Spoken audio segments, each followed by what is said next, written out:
আপনারা home button দেখছেন, ঠিক আছে?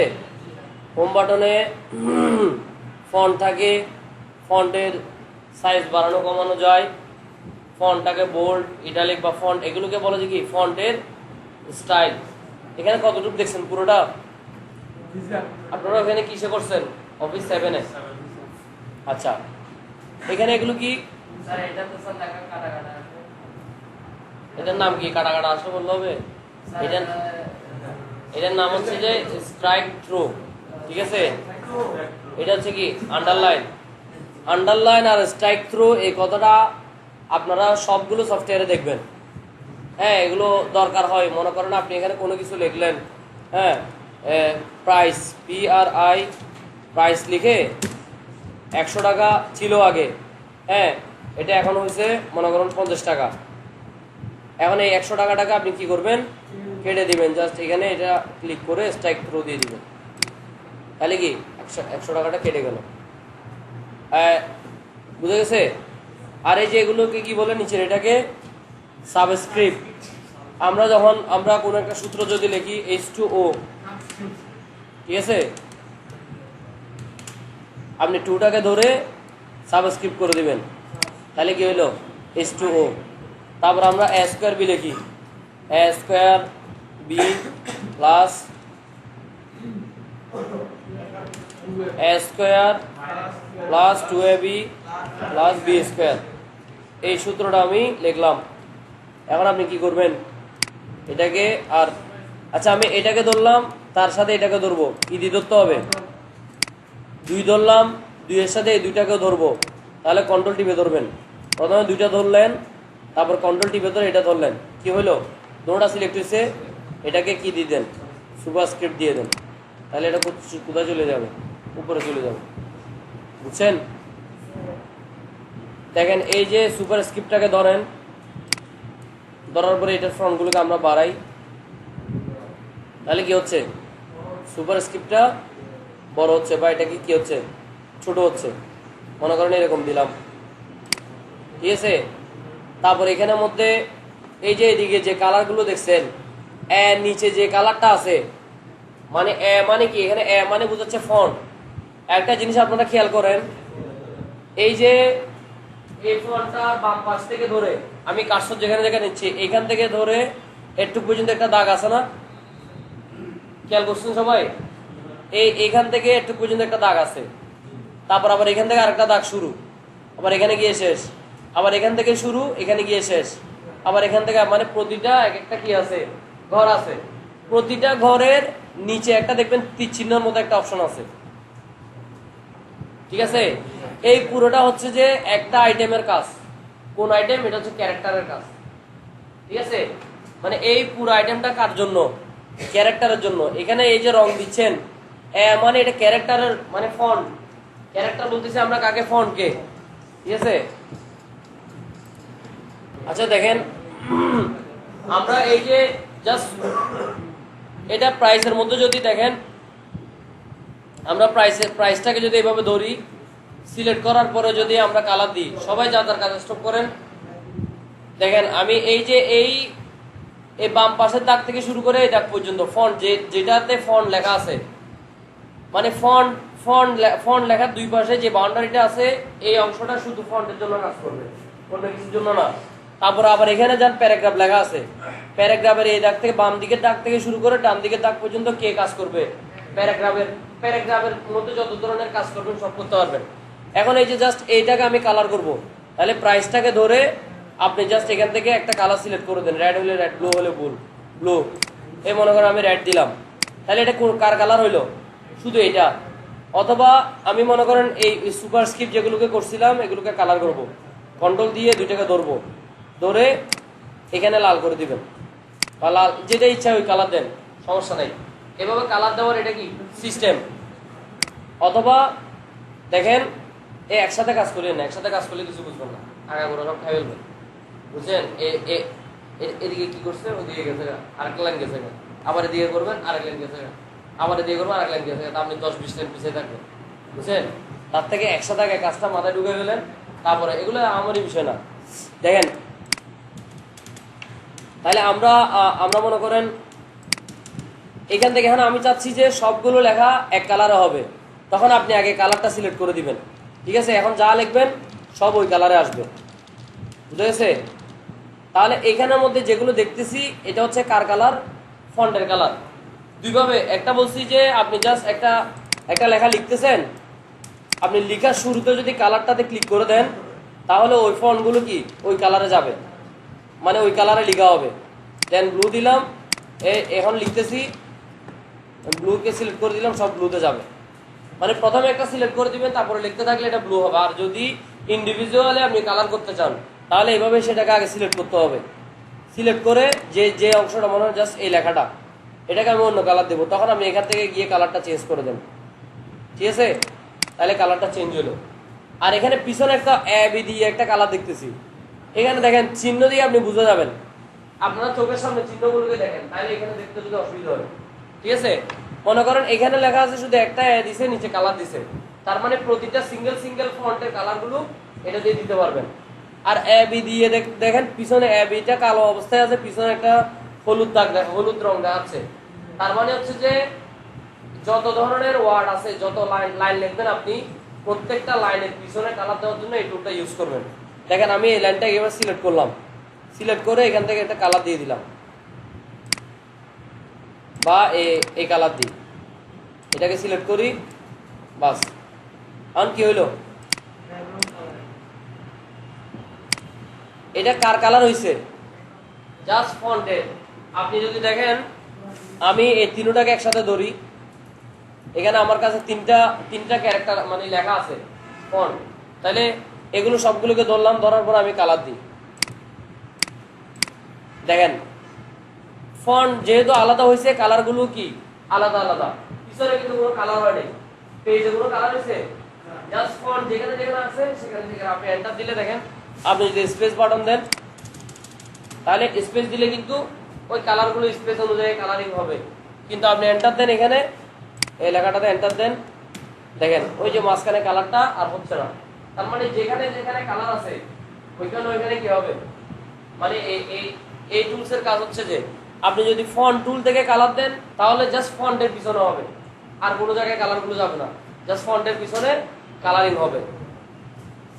আচ্ছা, এখান থেকে এগুলো কাজ তো বুঝছেন, এগুলো কাজ দেখছেন কালকে। এটা একটা আছে লোয়ার কেস, একটা আছে আপার কেস, একটা আছে সেন্টেন্স কেস, আর একটা হচ্ছে টগর কেস। এগুলো কি দেখেন, মনে করেন আমি একটা লেখা লিখলাম,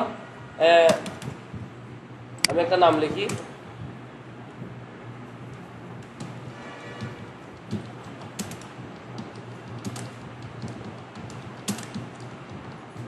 এটা লিখলাম, এটাকে আমি ফন্টটাকে এই যে এখান থেকে তো ফন্টগুলো আপনি ইচ্ছা মতো লিখতে পারবেন, মানে এখানে যা দেওয়া আছে তা সিলেক্ট করে দিলে ফন্ট সাইজ হয়ে যাবে। অথবা আপনি সিঙ্গেল বাড়াতে চাইলে মানে ফন্টটাকে জাস্ট এক ক্লিকে বাড়াবেন, তখন এই যে পাশে যে চিহ্নটা আছে এর উপরে একটা আবার চিহ্ন আছে, মানে উপরের দিক দিয়ে যাবে, ফন্টটা উপরের দিক দিয়ে যাবে, মানে এক সাইজ করে বাড়বে। ঠিক আছে, তার পাশেরটা হচ্ছে নিচের দিক দিয়ে ছোট করে দিছে, তার মানে এগুলো এক্সারসাইজ কমবে। বুঝা গেছে? এগুলোকে আপনি আবার ম্যানুয়ালি করতে পারবেন কিবোর্ড দিয়ে। কিভাবে? কিবোর্ড দিয়ে দুইভাবে করা যায়। একটা হচ্ছে কন্ট্রোল আর থার্ড ব্র্যাকেট। মনে করেন এটা পুরোটা আমি সিলেক্ট করলাম, সিলেক্ট করার পরে কন্ট্রোল টিপে ধরে থার্ড ব্র্যাকেট বাম পাশেরটা দিলাম, কি হচ্ছে? কমতেছে। আবার থার্ড ব্র্যাকেট ডান পাশেরটা দিলাম, বাড়তেছে। আরেকভাবে করা যায়, কিভাবে? কন্ট্রোল এবং শিফট ধরবেন, শিফট ধরে গ্রেটার দেন লেস দেন চিনেন তো? হ্যাঁ, গ্রেটার দেন, এটা গ্রেটার দেন, এটা লেস দেন। দেখেন এটা ধর শিফট এবং কন্ট্রোল ধরে যদি গ্রেটার দেন বাড়বে, আর লেস দেন দিলে কি হবে? কমবে। তাহলে কিবোর্ডে কয়টা অপশন দেখাইলাম? দুইটা। ফন্ট বড় ছোট করার জন্য শর্টকাট মেনু দুইটা, একটা জাস্ট কন্ট্রোল দিয়ে সেকেন্ড ব্র্যাকেট ডান পাশেরটা দিলে বাড়বে, বাম পাশেরটা দিলে কমবে। আর যদি কন্ট্রোল এবং শিফট ধরেন তাহলে গ্রেটার দেন দিলে বাড়বে, লেস দেন দিলে কি হবে? কমবে। সোজা হিসাব। এখন আসেন এই সেন্টেন্সটা আমি কিভাবে লিখলাম। শ্যামলী লিখছি আইডিয়াল টেকনিক্যাল কলেজ, তাহলে এটাতে প্যারাগ্রাফের কিছু ভুল আছে কিনা? ইংলিশের গ্রামাটিক্যাল কিছু ভুল আছে? কি ভুল আছে? হ্যাঁ, বুঝে নেই? আচ্ছা এটা দিলাম, এটা বড় কথা না, এটা তো বানানগত ভুল। গ্রামাটিক্যাল এখানে ভুল কি আছে? শ্যামলী নাম তো এটা কি গ্রামাটিক্যালে আছে নাকি? এটা তো আন্ডারলাইনে আসবেই। এখন কথা হচ্ছে যে গ্রামাটিক্যাল ভুল কি মাঝখানে মাঝখানে আই টি সি এগুলো বড় হাতে দিছি, আপার কেস ইউজ করছি। একটা লাইন যতক্ষণ পুলিশ সব দিতে পারবেন না তার ভিতরে কি কোনো নির্দিষ্ট কিছু জিনিস ছাড়া অন্য কিছুর নাম বড় হাতে দিতে পারবেন না। এটা একটা গ্রামাটিক্যাল ফল না, কিন্তু আমরা তো লিখে ফেলতেছি, লিখতে তো কোনো বাধা নাই। এখন দেখেন আপনি পুরো একটা দরখাস্ত লিখছেন বা একটা বই প্রিন্ট করছেন পুরো, এখন আপনি এখানে হিসাব করতেছেন যে আপনার কি কি ভুল আছে। এটা আপনি অ্যাক্টিভে আপনি চাচ্ছেন যে গ্রামাটিক্যাল যেগুলো আপার কেস লোয়ার কেসের যে ফলগুলো থাকে আপনি এগুলো একসাথে দূর করে ফেলবেন। দেখেন এই সেই অপশনের জন্য এই এ বাই এ একটা ছোট যে অপশনটা আছে এটা দিছে। আপনি যদি পুরোটা ক্লিক করেন, ক্লিক করার পরে এখানে যান, এখান থেকে যদি দেন সেন্টেন্স কেস, কি আছে সেন্টেন্স কেস দিলে কি হয়েছে, আই ছোট হাতের হয়ে গেছে, টি ছোট হাতের হয়ে গেছে, মানে কি সেন্টেন্সটা যেরকম হওয়ার কথা সেরকমই হয়েছে। কন্ট্রোল জেড দিই, তাহলে আমি আগেরটাতে ফিরে যাই। তারপরে দিলাম মনে করেন লোয়ার কেস। লোয়ার কেস কি, যেগুলো আপার কেসে ছিল, যেমন এস এটা বড় হাতের ছিল, আই বড় হাতের ছিল, সব কি হয়েছে ছোট হাতের হয়ে গেছে। তারপরে যদি দেন আপার কেস, যা আছে সব বড় হয়ে যাবে। আবার যদি দেন এখানে একটা কি আছে ক্যাপিটাল ইচ ওয়ার্ড, এটা দিলাম। ওই যে আমি প্রথমে যে কাজটা করছি, প্রতিটা ওয়ার্ডের শুরুর অক্ষর ক্যাপিটাল হবে, এটা কি ক্যাপিটাল ইচ ওয়ার্ড। আপনি দেখেন এরপরে যদি আপনি অন্য কিছু টাইপ করেন, এখানে কি আমি প্রথম থেকে যদি এরকম দিয়ে রাখেন তাহলে এইভাবে হবে। এটা আমি সিলেক্ট করলাম, সিলেকশন দিয়ে এখানে ক্যাপিটাল ইচ ওয়ার্ড দিই, এই দুইটা ওয়ার্ড, এটা একটা ওয়ার্ড, এটা একটা ওয়ার্ড, প্রতিটা স্পেসের মাঝখানে মাঝখানে এক একটা ওয়ার্ড না, এগুলো মানে যতক্ষণ স্পেস দিবেন না ততক্ষণ এটা একটা কি ওয়ার্ড। দেখেন আমি এটাকে ধরলাম, ধরার পরে এখান থেকে ক্যাপিটাল ইচ ওয়ার্ড দিই, তাহলে কি হয়েছে ওই ওয়ার্ডের প্রথম অক্ষরটা কি হয়ে যাবে, ক্যাপিটাল হয়ে যাবে, বুঝছেন? তারপর আসেন এটা আমি আবার ধরি, ধরার পরে কি আছে এখানে টগর কেস, কি হচ্ছে উল্টা, মানে প্রথম অক্ষরগুলো সবগুলো ছোট ছোট হাতের হবে, বাকি সব বড় হাতের হবে। প্রতিটা ওয়ার্ডের প্রথম অক্ষরগুলো কি হবে ছোট হাতের হবে। এটা হচ্ছে টগর। টগর কেস মানে যেটা থাকবে তার বিপরীত, মানে আপনার সেটিংটা যেভাবে থাকবে তার বিপরীত ঘটনাটা ঘটবে, বুঝছেন? তাহলে আমি আবার যদি সবগুলো ঠিক, এখন দেখেন এই লেখাটাকে যদি আপনাকে আবার সব ঠিক করতে হয় তাহলে নতুন করে আবার টাইপ করতে হবে না? তাহলে এই ঝামেলাটা থেকে দূর করার জন্য কি আপনি জাস্ট এই পুরোটাকে সিলেক্ট করবেন, সিলেক্ট করে এটাকে দিয়ে দিবেন সেন্টেন্স কেস, বাস সেন্টেন্সটা যেরকম হওয়ার কথা সেরকমই হয়েছে। বুঝা গেছে? আমাদের এখানে কোনো লেখা আছে কিনা আমরা দেখি।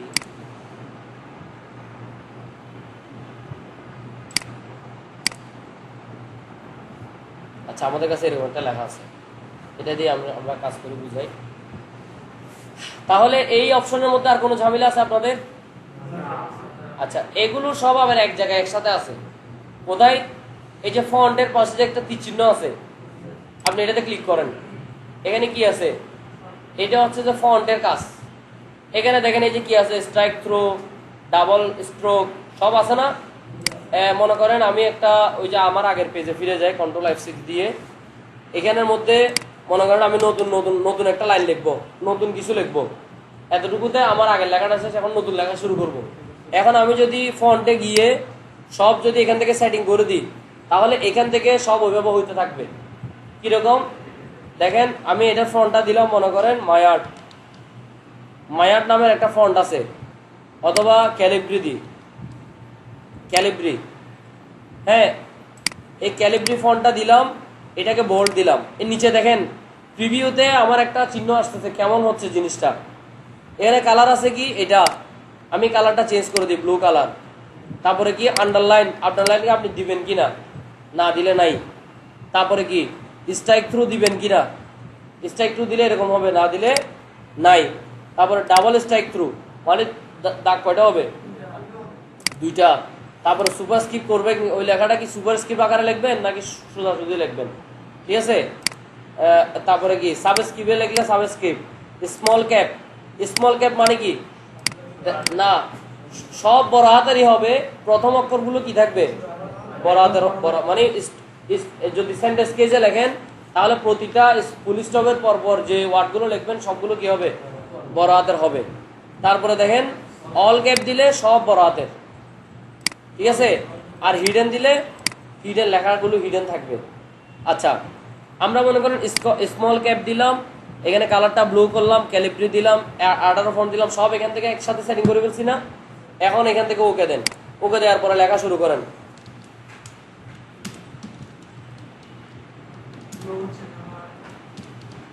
হ্যাঁ লিখলাম তো, তারপরে পুলিশ স্টপ দিয়ে তারপরটা লিখলাম।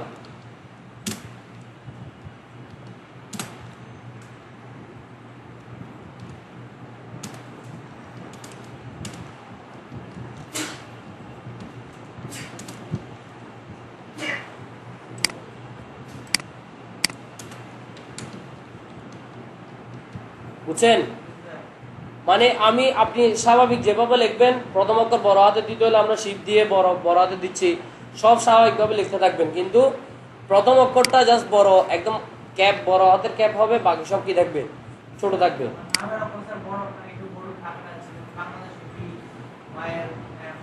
এগুলো আপনি সেটিং করেন না পরে বসে বসে, সমস্যা নেই।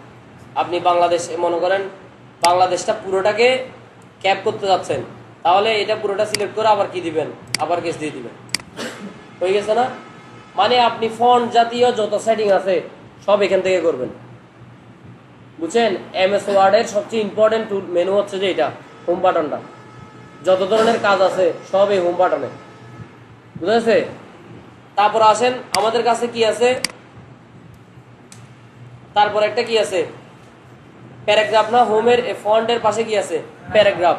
প্যারাগ্রাফ মানে কি,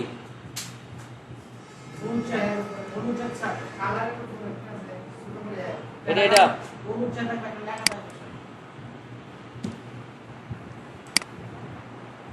এটা হচ্ছে যে এখানে যত ধরনের স্টাইল দিছেন, বুঝছেন?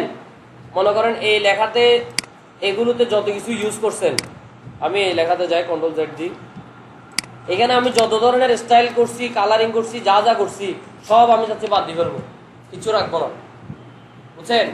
আপনি জাস্ট উপরে এগুলো সব সিলেক্ট করে উপরে এ দিয়ে একটা ব্রাশ চিহ্ন আছে না, ক্লিয়ার ফরম্যাটিং, এটা দিবেন, বাস সব ক্লিয়ার, বুঝছেন? মনে করেন আপনি কোনো একটা জায়গা থেকে কিছু একটা সিবি কালেকশন করে নিয়েছেন, ও দেখতেছেন যে ডিজাইন করে এক অবস্থা করে ফেলছে পুরো সিবিটা, আপনার এটা ভালো লাগতেছে না, আপনি পুরোটা কন্ট্রোল এ দিয়ে ধরবেন, কন্ট্রোল জেড দেন, এখানে আরো যদি অনেকগুলো লেখা থাকতো, ঠিক আছে, মনে করেন এটা এরকম আছে,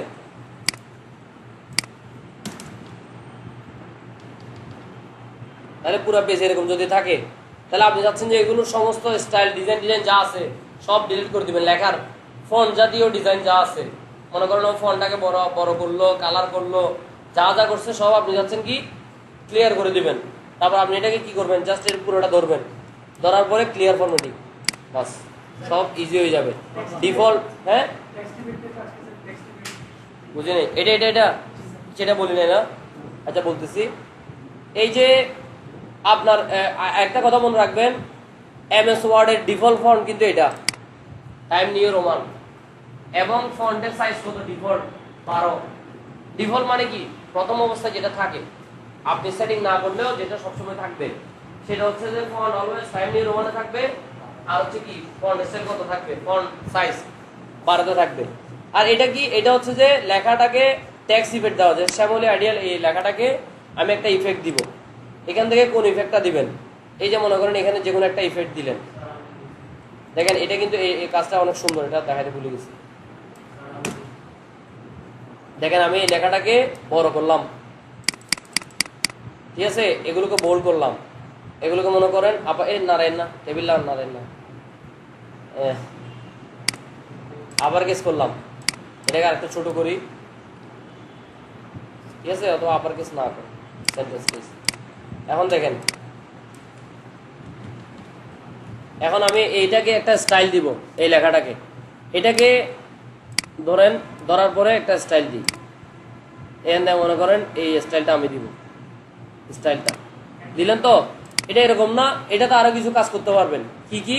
এটা ধরেন, ধরার পরে স্টাইলে যান, নিচে একটা অপশন আছে কি আউটলাইন, না আউটলাইন দেন। আউটলাইন মানে পুরো লেখার বাইরে একটা চারিদিকে, এটা আউটলাইন বলে বা স্ট্রোক বলে।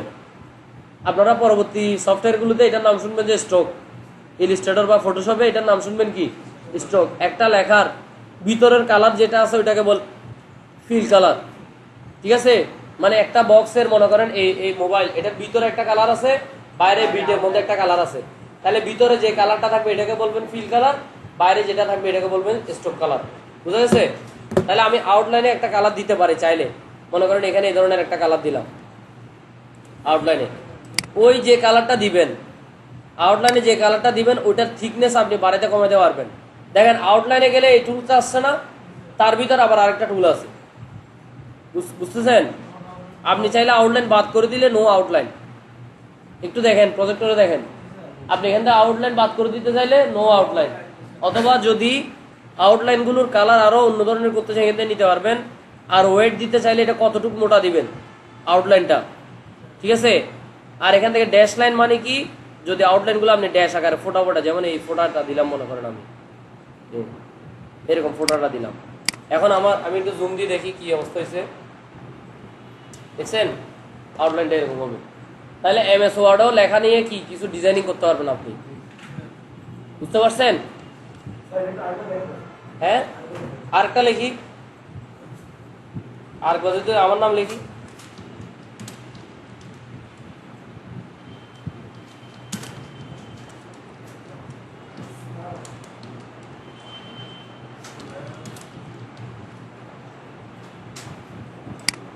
নিজের নাম দিয়ে করলে একটু শান্তি লাগে আর কি মনে।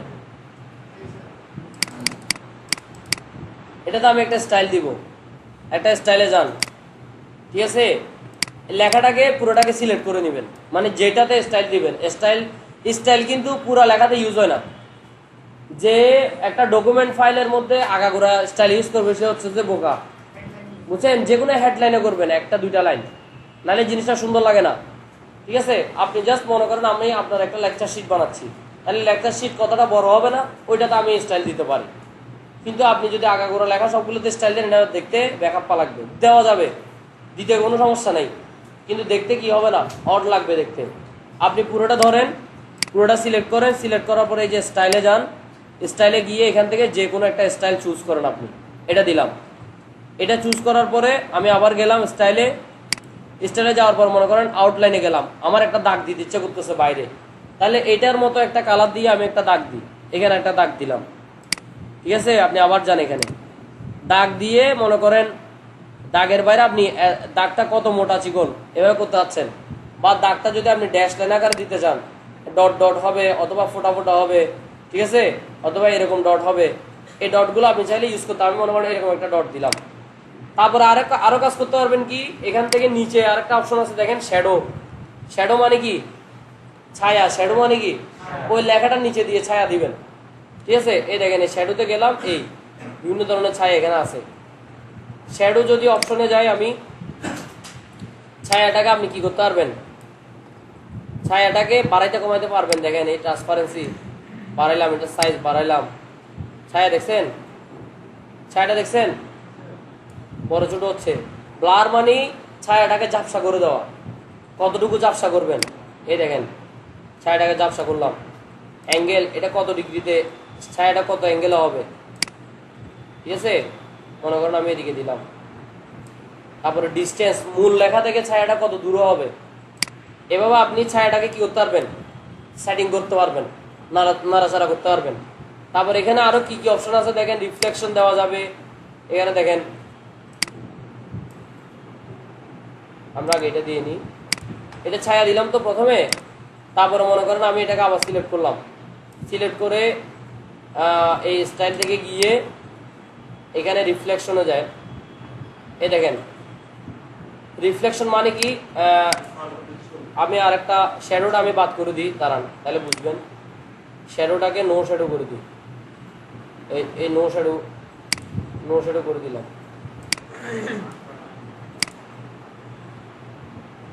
নো শ্যাডো করে দিলাম। এখন আমি এখানে জাস্ট রিফ্লেকশন দিব। রিফ্লেকশন মানে আপনার লেখার নিচে একটা প্রতিচ্ছবি, বুঝা গেছে? যে পানির মধ্যে হইলে যেরকম জাস্ট একটা শ্যাডো দিবেন এখানে, আর কিছু না, রিফ্লেকশন। আর এখানে কি কি আছে, এই ধরনের একটা রিফ্লেকশন দিতে পারেন, এটা দিতে পারেন, এটা দিতে পারেন, ঠিক আছে? রিফ্লেকশন অপশনে গিয়ে রিফ্লেকশনটাকে আপনি আপনার মতো করে সেটিং করে নিতে পারেন, ঠিক আছে? দেখেন রিফ্লেকশনের ডিসটেন্স কতটুকু হবে,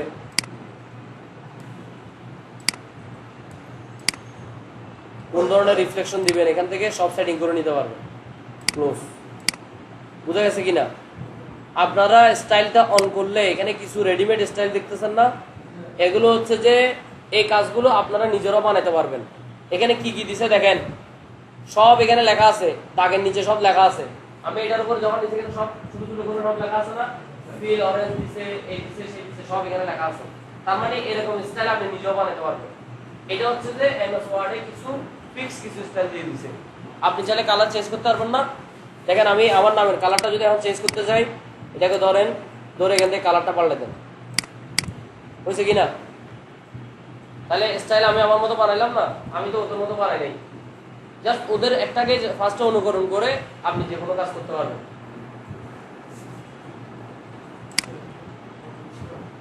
গ্লো মানে কি, বাইরের দিক দিয়ে একটা গ্লো দেওয়া, মানে একটা লেখা লিখলেন, আমি এটার এটা রিফ্লেকশনটা নো রিফ্লেকশন করে দিই,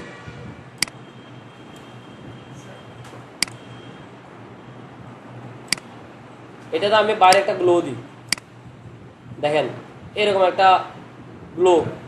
গ্লোকে আবার কালারিং করতে পারবেন। গ্লো একটা জিনিস মনে রাখি, শ্যাডোকে সাদা ছাড়া যে কোনো কালার করতে পারবেন। শ্যাডো কোনোদিন কি হয় না, সাদা হয় না। সাদা যেটা হয় সেটাকে কি বলে, ব্লু। ব্লুকে আপনি কালো ছাড়া যে কোনো কালার করতে পারবেন, বুঝা গেছে? ব্লু মানে হচ্ছে যে বাইরের দিক দিয়ে একটা লাইটিং, একটা ভাব, একটা লেখা আছে, লেখার বাইরে একটা লাইট আকারের একটা ভাব। এই কথাগুলো কিন্তু আপনি যে কোনো সফটওয়্যারে পাবেন। মানে আমরা যখন ফটোশপের কাজ করব, ইলাস্ট্রেটরে কাজ করব, ইনডিজাইনে কাজ করব, সেম কথা। আমরা টেক্সট ইফেক্টে যখন কাজ করব, কথাবার্তা সব একই।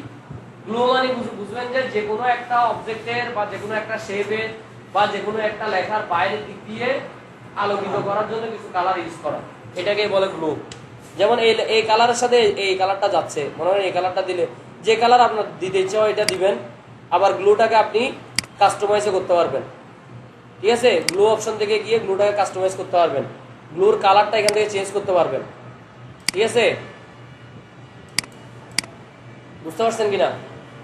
তাহলে একটা ফন্ট নিয়ে যত ধরনের কাহিনী করবেন, সব থেকে এই ফন্ট থেকে, হোম বাটনের থেকে, ফন্ট থেকে। তারপর আসেন এখন প্যারাগ্রাফ। প্যারাগ্রাফ একটা জিনিস, যে প্যারাগ্রাফ এটা কেমনে বুঝবেন? প্যারাগ্রাফ কাকে বলে?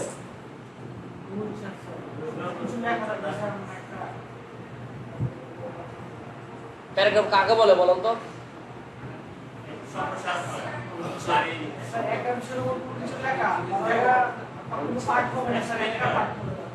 কিন্তু ওই সংজ্ঞাটা এখানে বলে দিতে হবে, বুঝছেন? এখানে প্যারাগ্রাফ কাকে বলে জানেন? এখানে একটা দেখেন, একটা বাটন আছে একদম লাস্টে, উপর একটা বাটন আছে না এরকম কিউ এর মতো, হ্যাঁ? এই বাটনটাতে যদি আমি ক্লিক করি, দেখেন কতগুলো কিউ আসছে না চারিদিক দিয়ে,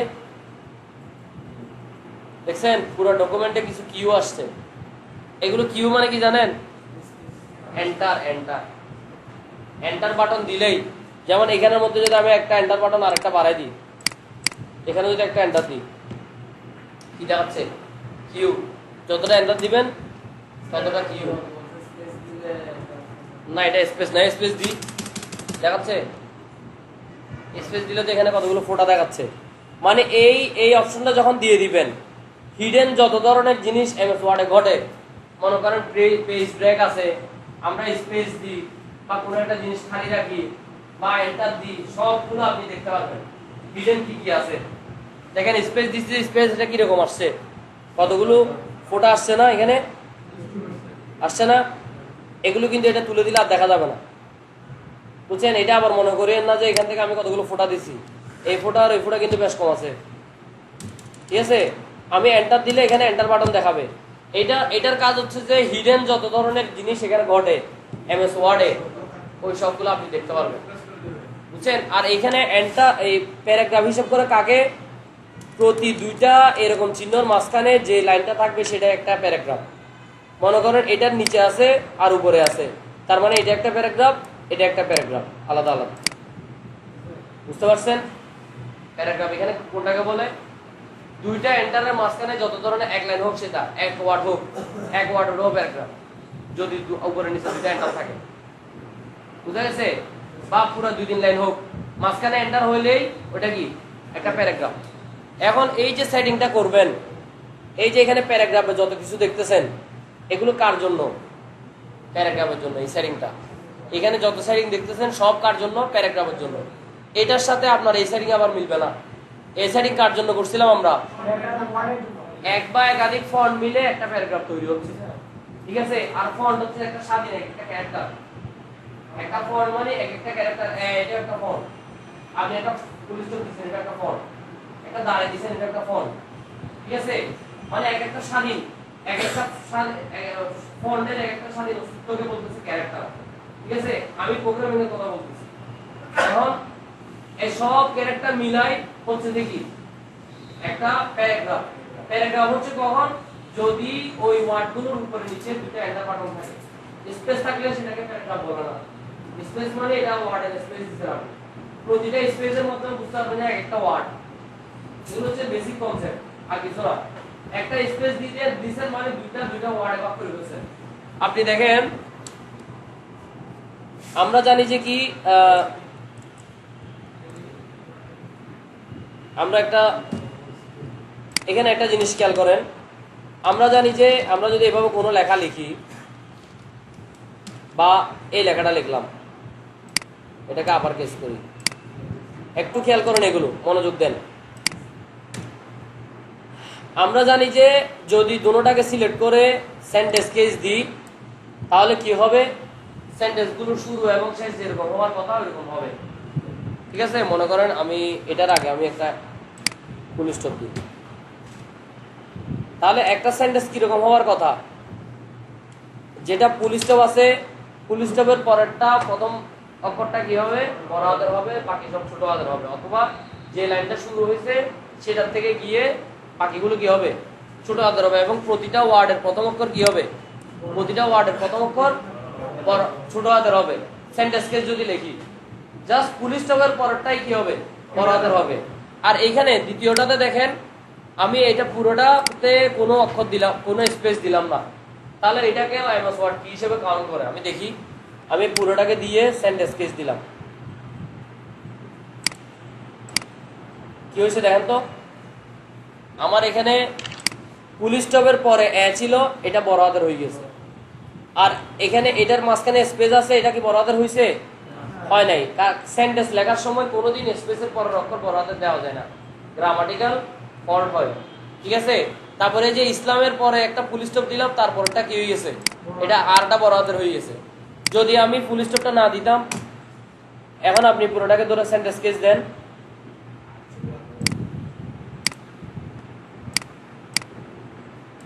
আচ্ছা এটাকে প্রথমে আপার কেস করি, তারপরে সেন্টেন্স কেস দিই, কি হয়েছে? আরটা কি হয়েছে? ছোট হাতের হয়ে গেছে। এখন এই জিনিসটার এছাড়া বাকি সব ছোট হাতের কেন হইলো? বা বা মনে করেন এখানে একটা বড় হাতে ক্যাপিটাল দিই, ঠিক আছে? সবগুলোকে প্রথমে আপার কেস করি, সেন্টেন্স কেস দিই, তাহলে এখানে দেখেন এই যে ক্যাপিটাল টি যেটা দিছিলাম ওটা ছোট হাতের হয়ে গেছে। কারণ কেন? এটা পুরোটা মিলে একটা ওয়ার্ড, এটার মাঝখানে কোনো কি নাই? স্পেস নাই। স্পেস যেহেতু নাই, পুরোটা মিলে একটা ওয়ার্ড ধরছে এবং ওই ওয়ার্ডের প্রথম অক্ষরটা জাস্ট বড় হাতের দিছে, বাকি সব ছোট। বুঝতে পারছেন? যখন স্পেস দিবেন, প্রোগ্রাম হিসাব করবে যে দুইটা ওয়ার্ড, প্রোগ্রামিং হিসাব। আর যখন এন্টার দিয়ে দিবেন, এটা যখন এটার মাঝখানে যখন একটা এন্টার দিয়ে দিবেন, এখন চিহ্নটা দেখেন, এখানে একটা এন্টার আছে, এখানে একটা এন্টার, এখানে একটা এন্টার, তাহলে এই লাইনের উপরে নিচে দুটো এন্টার না? এই লাইনের উপরে নিচে দুটো এন্টার না? তার মানে এখন এটা একটা প্যারাগ্রাফ হয়ে গেছে, এটা একটা প্যারাগ্রাফ হয়ে গেছে। বুঝতে পারছেন? প্যারাগ্রাফ বলবেন যে তখনই যখন ওই পুরো লাইনের উপরে নিচে দুটো কি থাকবে? এন্টার বাটন থাকবে। আপনি যদি দেখেন আমি মার্জিন দিয়ে দিছি না এই ক্যারেক্টারের এই পেজটার দুনো পাশে মার্জিন দিছি না, আপনি এটা যদি লিখতে থাকেন, আপনি এখানে একটা লেখা লেখেন, তাহলে এখানে ইয়া দেওয়া লাগতেছে, এন্টার দেওয়া লাগতেছে, এটা অটো নিচে নেমে যাচ্ছে না? হ্যাঁ, তা আমি তো এন্টার বাটন দিই নাই, যেহেতু দিই নাই এই পুরোটা মিলে একটা প্যারাগ্রাফ। কিন্তু যদি মাঝখানে মাঝখানে এখানে এন্টার দিয়ে দিতাম, তাহলে ওই যে প্যারাগ্রাফটা কয়েক ভাগে ভাগ হয়ে গেছে। আমরা এখন এখানে যাই, এখানে তাহলে প্যারাগ্রাফ টুল দিয়ে যত ধরনের সেটিং করবেন সব কাজ এখান থেকে একটা পেজ রাখি, বাকি সব ডিলিট করি।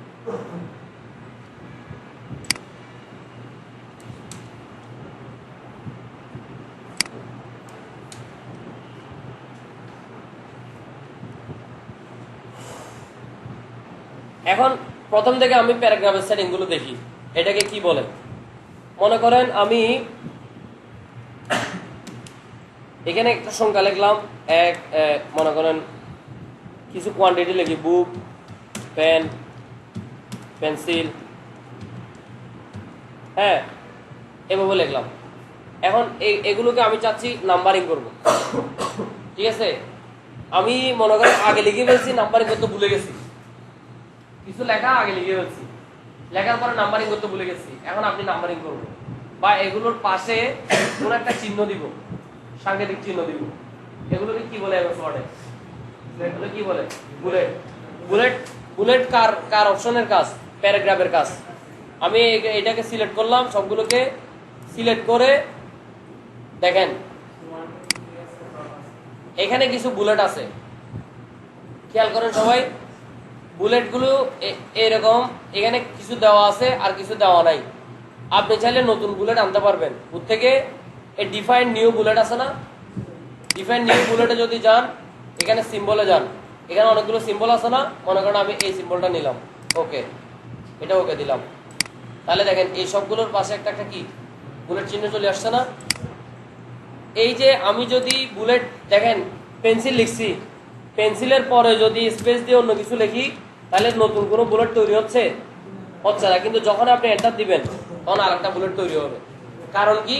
এই বুলেট কার কাজ? কার অপশন? প্যারাগ্রাফের একটা অপশন। প্যারাগ্রাফ তখনই হয় যখন একটা এন্টার বাটন পড়ে, ঠিক আছে।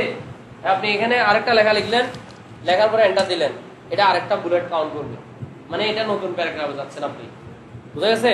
এই দেখেন আমি এখানের মধ্যে একটু হিসাব করি, এখানে কয়টা প্যারাগ্রাফ আছে? এইটা আমি এটা একটা প্যারাগ্রাফ, ঠিক আছে না? তারপর এখান থেকে এখানে ধরে এটা আরেকটা প্যারাগ্রাফ, তারপর এখান থেকে এখানে ধরে এটা একটা প্যারাগ্রাফ। এখানে প্যারাগ্রাফ আছে কয়টা? আমি যত সিলেক্ট করছি তিনটা, আর লাইন আছে কয়টা? 6, 1 2 3 4 5 6 7টা। যদি আমি বুলেট দিই, যদি এগুলো যদি বুলেট যদি লাইন হিসেবে কাউন্ট করতো, তাহলে বুলেট দেখা যাবে এদিকে 7টা, কিন্তু বুলেট কাকে কাউন্ট করবে? প্যারাগ্রাফকে। আমি এখানে এখন বুলেট ক্লিক করি, এখানে একটা বুলেট দিই, তাহলে বুলেট হয়েছে কয়টা? 3টা। কেন বুঝছেন? কেন 3টা হয়েছে বুঝছেন তো? কারণ প্যারাগ্রাফ আছে কয়টা এখানে? 3টা, যার কারণে বুলেট 3টা হয়েছে। তাহলে আপনি বুলেটের বদলে এখানে 1 2 3 দিতে পারেন, নাম্বারিং দিতে পারেন, ABC দিতে পারেন, রোমান নাম্বার দিতে পারেন। এটা কার ইচ্ছা? আপনার ইচ্ছা, বুঝা গেছে? মনে করেন আমি এরকম, আমি নাম্বার দিলাম না, নাম্বার না দিয়ে আমি এখানে বুলেট ইউজ করি, এরকম বুলেট দেওয়া যায়।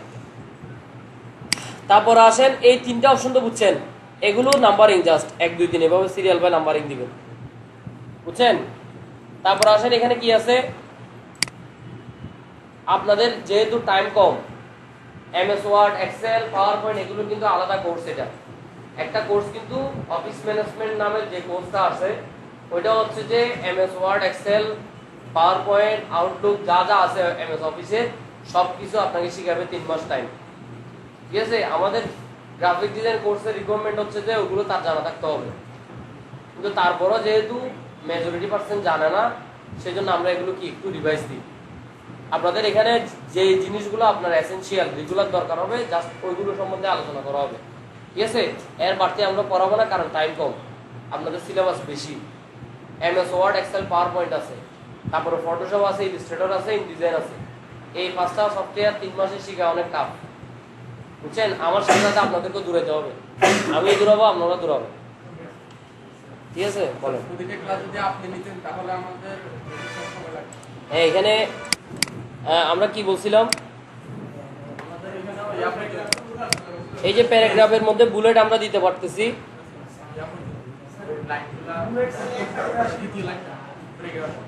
হ্যাঁ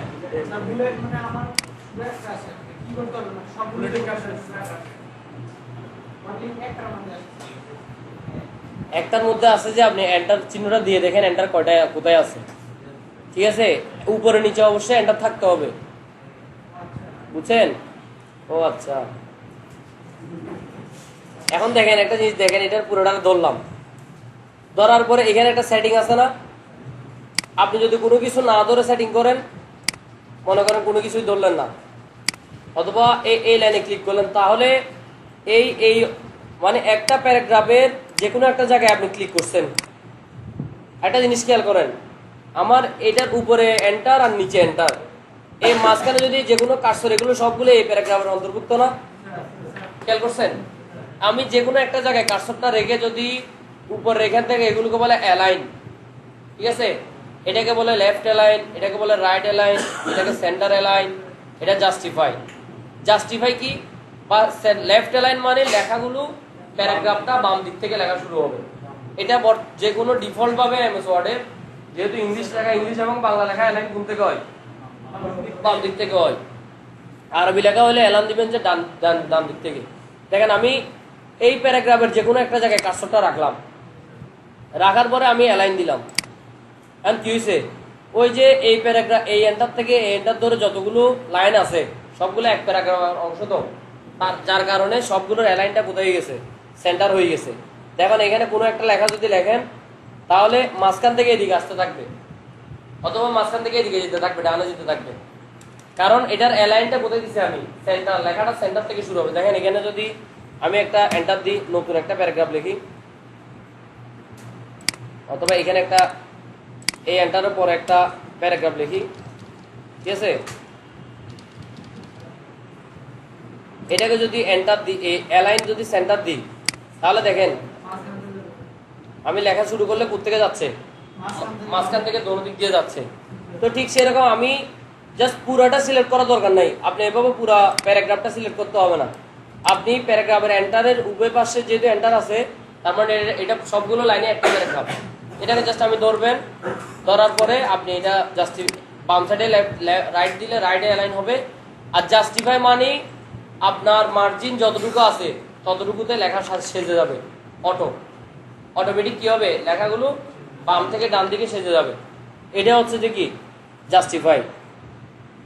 তারপর এখানে একটা অপশন আছে, এটা হচ্ছে প্যারাগ্রাফের স্পেসিং, ঠিক আছে। এখানে দেখেন আপনি যদি এই লাইনের মধ্যে, একটা প্যারাগ্রাফের মধ্যে, একটু খেয়াল করেন, আমি এখান থেকে এগুলো সব কেটে দিই, আমার এখানে এই প্যারাগ্রাফটাতে আমি চাচ্ছি যে লাইনগুলোকে একটু দূরে করে দিব, অথবা লাইনগুলোকে কমাই দিব, মানে স্পেসিংটা কমাই দিব। তাহলে কি করবেন, জাস্ট যে কোনো এক জায়গায় কার্সরটা রাখবেন, রাখার পর এখান থেকে স্পেসিংটাতে গিয়ে মনে করেন 1 দিলাম, তাহলে ছোট হয়ে গেছে না আরো, দেখেন 2 দিলাম, বাকিগুলো চেঞ্জ হচ্ছে, বাকি এই যে নিচের প্যারাগ্রাফ, এটার স্পেস চেঞ্জ হচ্ছে না, জাস্ট ওই তিনটার স্পেসিংটা চেঞ্জ হচ্ছে। বাস মনে করেন এখানে দিলাম, এইটা 2 পয়েন্ট করে দিলাম, বা এটাকে 1 পয়েন্ট করে দিলাম। এটা হচ্ছে যে কিছু কিছু জায়গায় দেখবেন যে সিগনেচার দিচ্ছেন, বা কোনো জায়গায় একটার পর একটা ঠিকানা লিখতেছেন, স্পেসিংটা একটু বাড়ানো দরকার। মনে করেন আপনি একটা দরখাস্ত এই কোনো একটা বানাচ্ছেন, এখানে নেম, ঠিক আছে,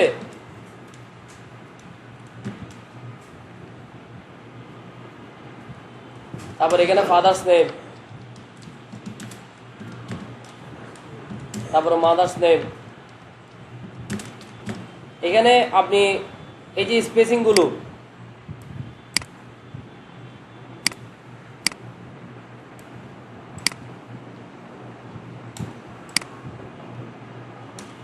আমি চাচ্ছি যে এই স্পেসগুলো মাঝখানে যে লেখার জায়গাটা, আমার এই লেখাটা মনে করেন এখানে ভিতরে আছে, এই প্যারাগ্রাফ দুইটার ভিতরে আছে,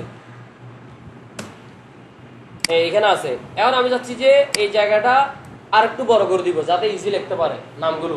তাহলে আমি কি করব, জাস্ট এই তিনোটাকে ধরে আপনার স্পেসিং থেকে স্পেসটা বাড়ায় দেন, 2 করে দিলেন, 3 করে দিলেন, ঠিক আছে। রিমুভ দিলে একদম নিচেরটা দিলে রিমুভ কোনো স্পেস থাকবে না, মানে স্বাভাবিক একটা স্পেস থাকবে এক ক্যারেক্টার থেকে এক ক্যারেক্টার, ঠিক আছে। অ্যাড স্পেস দিলে এই স্পেসগুলো এখানে যাবে, অথবা লাইন স্পেস অপশন থেকে যান, আপনি স্পেসিংটা কি করতে পারবেন, এখান থেকে নিজের মতো করে সেটিং করতে পারবেন।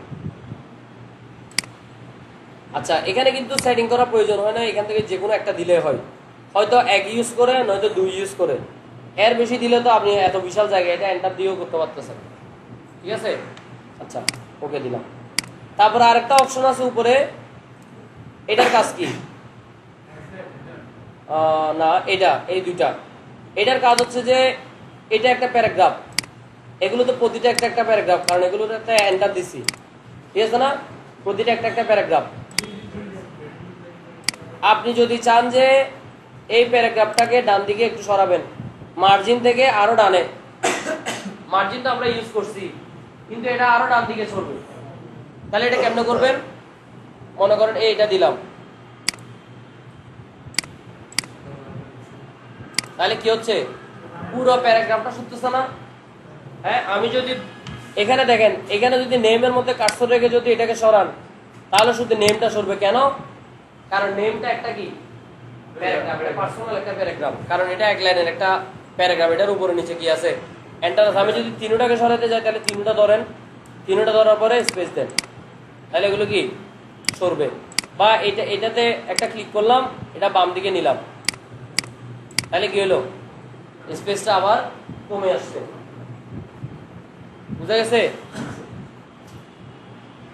তারপরে এখন আসেন, এখানে একটা বাকেট টুল আছে, এটার কাজটা কি, এটা হচ্ছে রং দিবেন।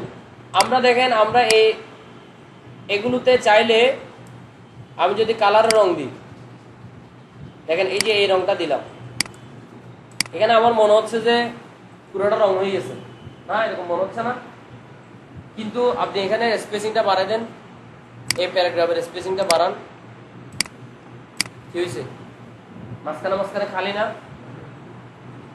এটা এই ক্যারেক্টার থেকে যদি আপনি রং দেন, জাস্ট ক্যারেক্টার যেখানে যেখানে আছে সেখানে রং হবে, ক্যারেক্টারের বাইরে রং হবে না। আপনার কোনো কারণে প্রয়োজন হয়েছে আর কি আপনি রং দিবেন, ঠিক আছে।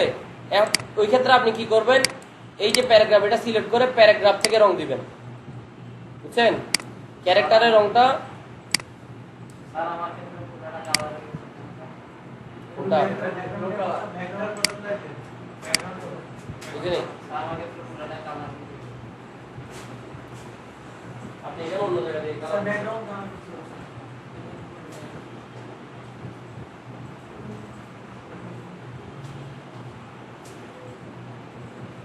পুরো কালার ঠিক আছে স্যার, এটা স্পেসিং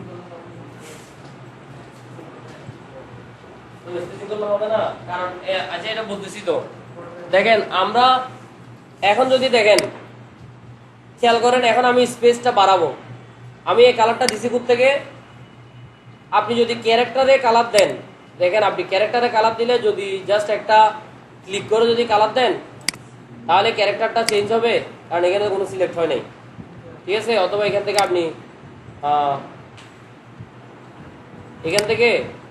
এখান থেকে কালার দেন, লাইনে কালার দেন, তাহলে কোনো কালার হয়েছে, কালার করার জন্য ক্যারেক্টারগুলোকে কি করতে হবে, সিলেক্ট করতে হবে। কিন্তু আপনি প্যারাগ্রাফের জন্য পুরো ক্যারেক্টারটাকে সিলেক্ট করতে হবে না, জাস্ট প্যারাগ্রাফের যে কোনো একটা জায়গায় কার্সরটা রাখবেন, রাখার পরে এখান থেকে কি দিবেন, একটা কালার দিবেন, পুরো প্যারাগ্রাফে কি হবে, কালারটা হয়ে যাবে। আপনি এখন এইটার স্পেসিংটা বাড়ান, তাহলে কি হবে, ওই যে মাঝখানে মাঝখানে যে স্পেস আছে স্পেসটা সহ নিয়ে কালার হবে।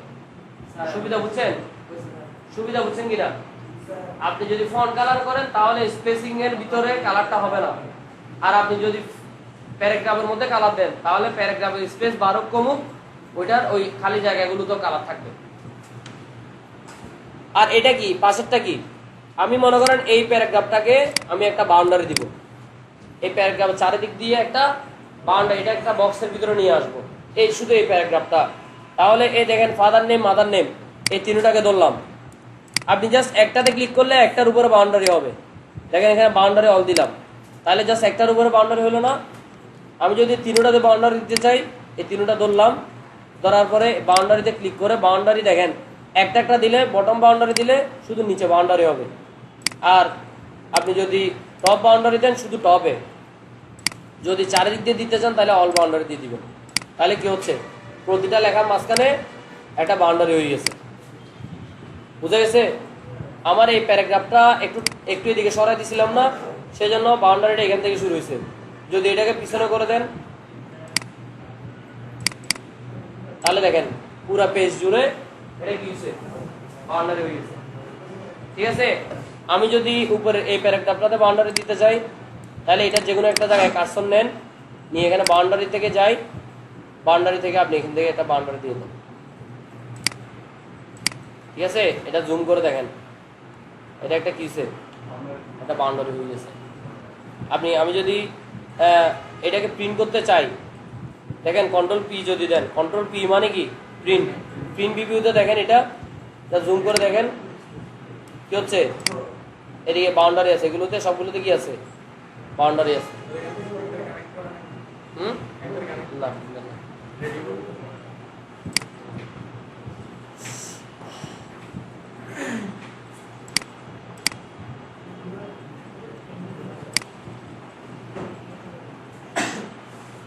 আচ্ছা, এই যে চিহ্নগুলো যেগুলো দেখতেছি এগুলো তাহলে তুলে দেওয়ার জন্য কি করব, আমি এটাকে ক্লিক করে দিব। ঠিক আছে, তাহলে আমার সব চিহ্নগুলো চলে যাবে, দেখতে ফ্রেশ লাগবে লেখাটা।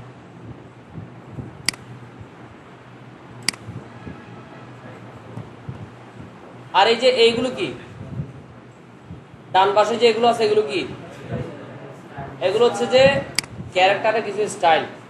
এই স্টাইলগুলো আপনি নিজেও বানাতে পারবেন, অথবা এখানে কি আছে, এখানে ডিফল্ট ভাবে দেওয়া আছে। আমার এই প্যারাগ্রাফ এগুলো আছে, এগুলো এটা হচ্ছে যে সেটিং করা, বুঝছেন? শর্ট বাই, আপনি একটা জিনিসকে সাজাবেন উপরে নিচে এ থেকে জেড পর্যন্ত সাজাবেন। এটা জাস্ট আমি যদি প্যারাগ্রাফ আকারে সাজাই তাহলে সাজবে এরকম আর কি। এই তিনটাকে দিলাম, মনে করেন এ থেকে জেড দিলাম। এখন এটাকে আপনি যদি প্যারাগ্রাফ আকারে অ্যাসেন্ডিং করেন তাহলে ডিঅ্যাসেন্ডিং করেন তাহলে কেমন হবে দেখেন।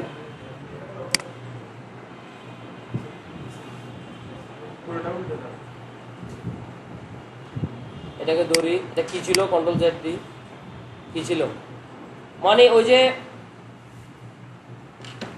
দেখেন প্যারাগ্রাফগুলো এখানে আমি এন্টার বাটনটা দিই, এখানে প্রতিটা প্যারাগ্রাফ না, ঠিক আছে, এটাকে জাস্ট মানে সাজানোর জন্য আর কি আমি প্যারাগ্রাফ আকারে এটাকে ডিঅ্যাসেন্ডিং করব। দেখেন এটা কি হয়, দেখেন দেখছেন লেখাগুলো সব উপরে উঠে গেছে, এক লাইনে যা আছে সব নিচে নেমে গেছে। ঠিক আছে, এগুলো করা হয় যে নাম্বারিং এর ক্ষেত্রে 1 2 3 4 5 6 নাম্বার দিলে এগুলোকে জাস্ট সিরিয়াল দেওয়ার জন্য। এই অপশনগুলো এখানে খুব কম ইউজ হয়, এগুলো এক্সেলে বেশি দরকার হয়। যেমন র্যাঙ্ক করবেন আপনি 1 থেকে 10 পর্যন্ত একটা র্যাঙ্ক করবেন, এটা সিলেক্ট করে 1 থেকে 10 মানে আপ কি বলে যে low to high, high to low দিয়ে দিলে অটো এটা অ্যাসেন্ডিং হয়ে যায়।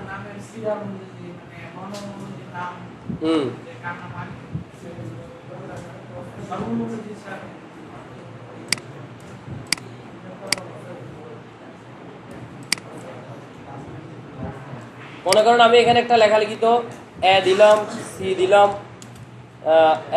এফ দিলাম, কে দিলাম, এল দিলাম। ঠিক আছে, এগুলোকে আমি ধরি, এগুলোকে আমি যদি অ্যাসেন্ডিং করি এখান থেকে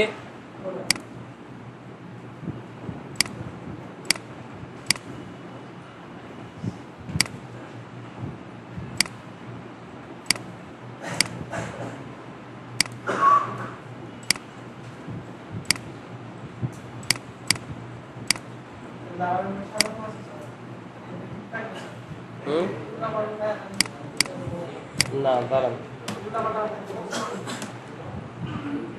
আচ্ছা উল্টা পাল্টা তো লিখি নেই, প্রথমে এল দিলাম তো তারপরে এ দিই।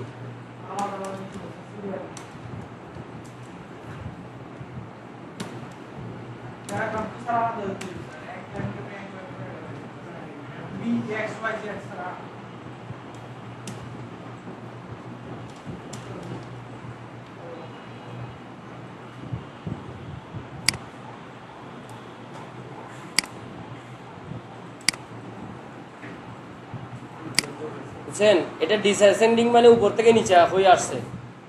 আর যদি অ্যাসেন্ডিং দিই তাহলে এ থেকে সিরিয়ালি, বুঝতে পারছেন? সিকোয়েন্স অনুসারে, একটা সিকোয়েন্স অনুসারে এটা সেজে যাবে অটো। 1 2 দিয়ে হবে, যেমন দেখেন আমি এখানে 2 দিলাম, না সরি উপরে 8 দিলাম, মনে করেন 5 দিলাম, 3, এখানে আবার 9 দিলাম, 10 দিলাম। তাহলে এগুলো দেখেন কি হয়, আমি এটাকে ধরলাম, সাজাইলাম, অ্যাসেন্ডিং দিই, তাহলে কি হয়েছে? উল্টা হয়ে গেছে না? 3 5 8 9 10, বুঝা গেছে? তাহলে সাজাইলাম। এখন এই যে উপরে যেগুলো আছে এগুলো হচ্ছে কি, এগুলো কি, এই যে এখানে এটা হচ্ছে স্টাইল আপনি নিজের মতো স্টাইল বানাতে পারবেন, ঠিক আছে? এখান থেকে স্টাইল অপশনে গিয়ে আপনি এই স্টাইলের লেখাগুলো এরকম, মানে আমরা মনে করেন একটা জিনিসকে আমি একটা প্যারাগ্রাফ লিখবো, হ্যাঁ, এটার উপরেরটা মনে করেন আমি বোল্ড ইউজ করব, এরপরটা ইটালিক ইউজ করব, এরপরটা নর্মাল ইউজ করব। এগুলো আমরা নিজেরা কিন্তু এই স্টাইলগুলো করি। মনে করেন এই লাইনটা বাঁকা দিলাম, তারপর লাইনটা সোজা দিলাম, তারপর লাইন কালার দিলাম, এগুলো এক একটা স্টাইল না? এগুলো এখানে ডিফল্ট কিছু স্টাইল আছে, দেখেন এখানে কিছু এই ধরনের কিছু স্টাইল আছে, কতগুলোর প্রথম অক্ষর কালার করা, হ্যাঁ, এই ধরনের কিছু ডিফল্ট স্টাইল আছে। এগুলো তেমন ইউজ হয় না, কারণ আমরা আমাদের চাহিদা অনুযায়ী আমাদের মতো আমরা স্টাইল তৈরি করি।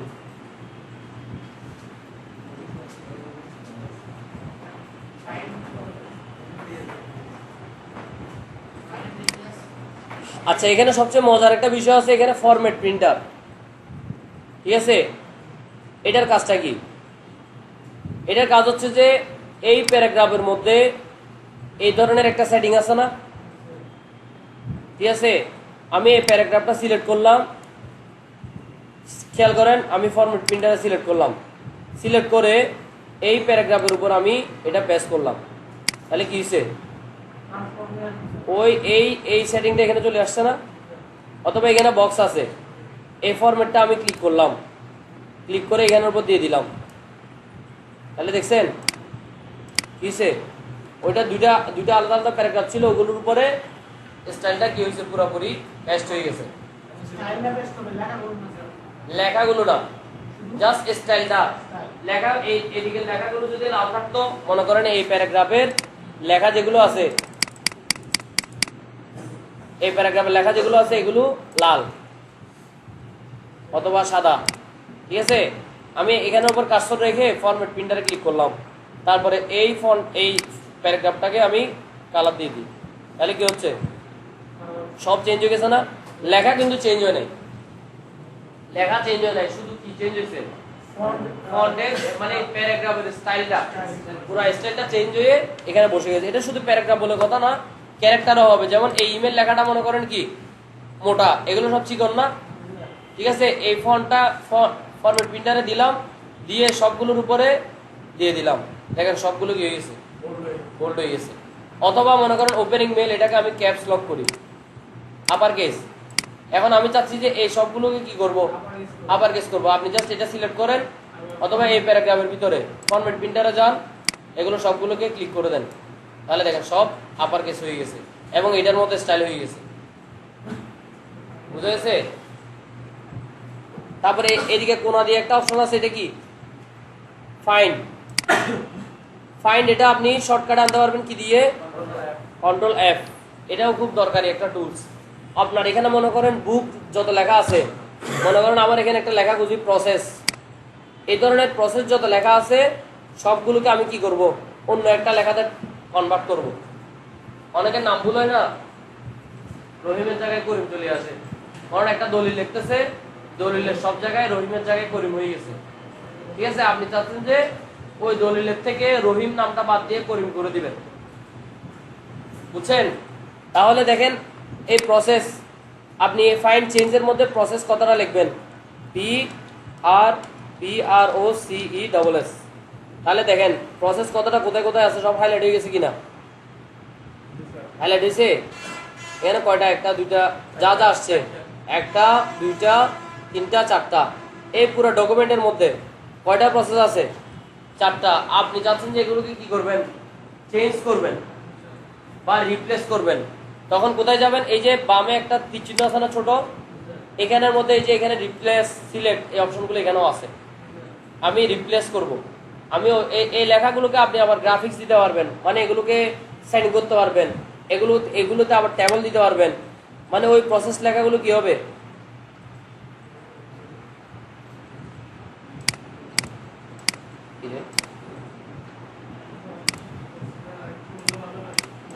কন্ট্রোল এফ দিলাম, প্রসেস লিখলাম, এটাকে মনে করেন আমি গ্রাফিক,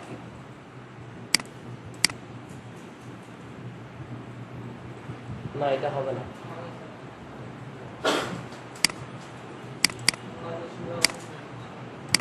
না আমি প্রসেসটা লিখি,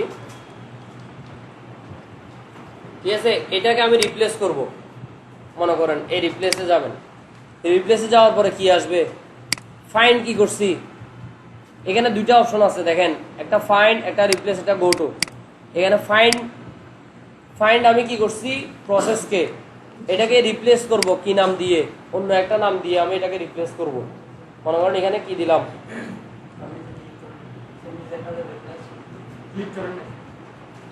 বুঝি নেই না, ক্লিক করতে হবে না, এটা ব্লু হয়ে আছে না, এটা লিখলে হয়ে যাবে। এটা ক্লিক, মনে করেন D D D D D দিলাম, সব ডি, অথবা ক্যালকুলেট দিব প্রসেসের জায়গায়, ঠিক আছে।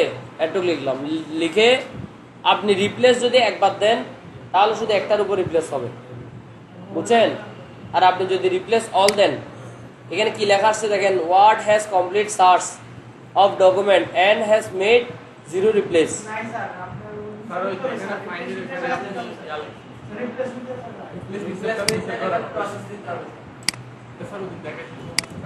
বুঝি নেই, এখানে ফাইন্ড এখানে তো প্রসেস হবে, এরপরে রিপ্লাই উইথ থাকে স্যার কেমন? ঠিক আছে। তো আমি কি লিখছি যে এখানে ফাইন্ডে কি লিখছিলাম? না ওইটা স্যার, কিন্তু এখানে ওইটার নিচের ঘরে তো ও আচ্ছা আচ্ছা, এর নিচে এখানে কি লিখবেন? ক্যালকুলেট।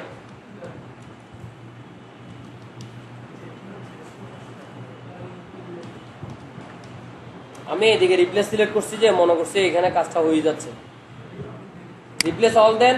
এখন কি 4টা রিপ্লেসমেন্ট দেখাচ্ছে, 4টা রিপ্লেসমেন্ট হয়েছে, ঠিক আছে। এই কাজটা কিন্তু খুব দরকারি, এটা লাগে। এখন আপনি আবার চাচ্ছেন যে ক্যালকুলেট লেখাগুলোকে আবার রিপ্লেস করবেন, সেম আপনি আবার কন্ট্রোল এখান থেকে ক্যালকুলেট লিখে দেন,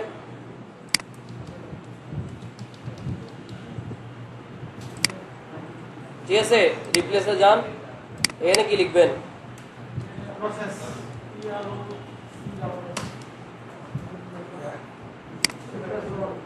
এই 4টা দেখছেন? ওকে, তাহলে আবার আমি আগের মতো ফিরে পেয়েছি। আচ্ছা, হোম বাটন নিয়ে আর কোনো সমস্যা আছে কিনা?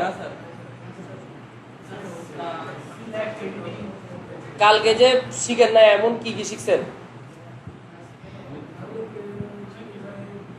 আচ্ছা যাই হোক, শিখছেন এটা।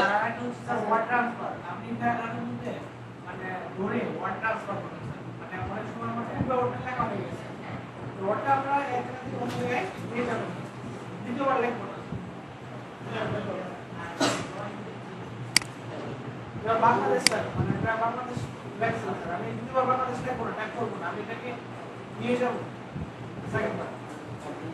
কপি পেস্ট করে তো নিয়ে যাওয়া যায়। কপি করে রাখেন,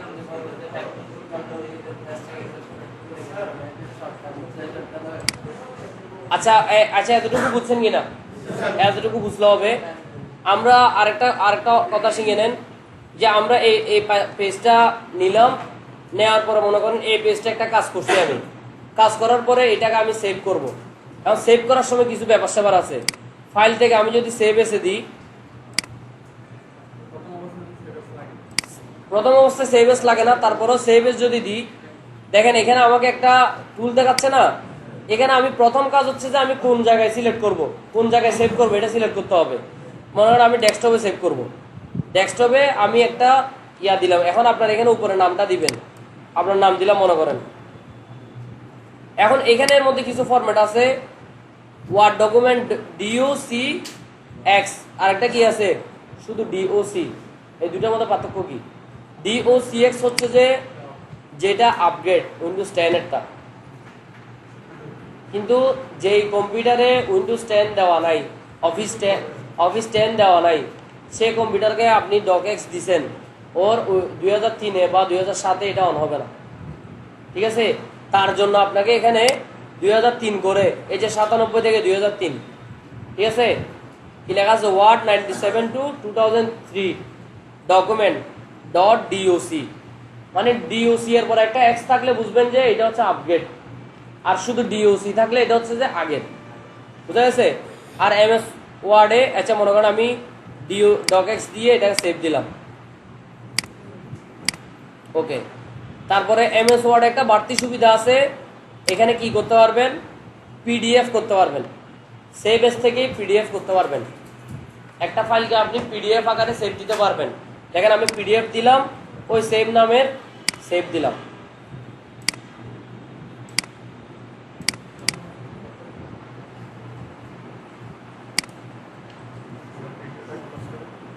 না এই দেখছেন এটা কি ফাইল, এটা কি হয়ে গেছে, এখন MS ওয়ার্ড থেকে PDF এ কনভার্ট হয়ে গেছে। আচ্ছা আপনাদের ওইখানে যদি ওই ল্যাবে যদি দেখেন যে ভিডিও সেভ এসটা নাই, বুঝছেন, কারণ ওইখানে উইন্ডোজ 10 না মনে হয়, অফিস 10 ওইটা অফিস 10 না, তো ওইখানে আপনি যদি না পান, একটা সফটওয়্যার আছে যেটা ফক্সিট রিডার। কোন সফটওয়্যার? কন্ট্রোল প্যানেলে যান, এখানে একটা সফটওয়্যার আছে যেটার নাম ফক্সিট রিডার। এই যে কি আছে, ফক্সিট রিডার। এই সফটওয়্যারটা যদি সেট আপ দেন, তাহলে কন্ট্রোল এখান থেকে প্রিন্ট করবেন ফাইলটাকে, কন্ট্রোল পি দিবেন, পি দেওয়ার পরে এখানে কি আছে, এই লেখাটা এখানে চলে আসবে। হয়তো মাইক্রোসফট PDF প্রিন্ট, এটা কিন্তু অফিস 7-এ নাই। এই কথাটা কি অফিস 7-এ নাই, না থাকার কারণে এটাকে মাইক্রোসফটে PDF করতে পারে না। ঠিক আছে, আপনি যদি ফক্সিট রিডার দেন তাহলে ফক্সিট রিডার প্রিন্ট দিবেন, ফক্সিট রিডার PDF প্রিন্টার, বুঝছেন। এটা দিলে দেখেন এই ফাইলটাকে এতটুকুতে প্রিন্ট দেন, এটা PDF আকারে কি হবে, ডেস্কটপে দেন। আমি আরেকটা 1 দিলাম নামে, তাহলে কি সেম হলো না? অফিস যদি 7 ইউজ করেন তারা PDF করতে হলে এইভাবে করতে হবে, আর যদি আপনারা অফিস 10 ইউজ করেন তাহলে সরাসরি সেভ এস থেকে কি PDF দিতে পারবেন। তবে এটার একটা সুবিধা আছে, এই যে PDF এভাবে প্রিন্ট আকারে PDF করার একটা সুবিধা আছে। সুবিধা কি, আমার এখানে 2টা পেজ আছে, আমি চাচ্ছি যে একটা পেজ PDF বানাবো আর একটাকে বানাবো না, মানে মনে করেন এখানে 2টা পেজ, আমি চাচ্ছি 1 নম্বর পেজটা PDF হবে, 2 নম্বর পেজটা হওয়ার দরকার নাই।